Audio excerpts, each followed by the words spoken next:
अस्सलामुअलैकुम। कराची में load shedding के सताए शहरियों के लिए बड़ी खुशखबरी। लोड शेडिंग के खात्मे की उम्मीद बढ़ गई, शहरी खुशी से निहाल। क्या आप हालात हाजरा से आगाही हासिल करना चाहते हैं? खबर के पीछे छुपे असल हकाइक जानना चाहते हैं? तो अभी सब्सक्राइब कीजिए जिलमिल पाकिस्तान को और साथ ही घंटी के निशान पर क्लिक कर दें। आपको बताते चलें कि कराची में लोड शेडिंग के खात्मे की उम्मीद बढ़ गई है। 450 मेगावाट के बिन कासिम पावर प्लांट ने पैदावार शुरू कर दी। के इलेक्ट्रिक ज़राई के मुताबिक ताखीर का शिकार बिजली घर टेस्टिंग प्रोडक्शन के अमल से गुजर रहा है। बिन कासिम प्लांट 3 की पैदावार तकरीबन 40 मेगावाट है, जो बढ़ेगी।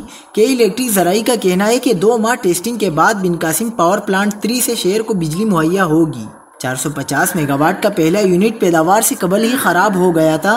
दूसरी जानिब नेपरा ने के इलेक्ट्रिक सारिफिन के लिए बिजली 4 रुपये 87 पैसे फी यूनिट सस्ती कर दी। नेपरा हुकाम का कहना है कि बिजली सस्ती होने से के इलेक्ट्रिक सारिफिन को 7 अरब 21 करोड़ रुपए से जायद का रिलीफ हासिल होगा।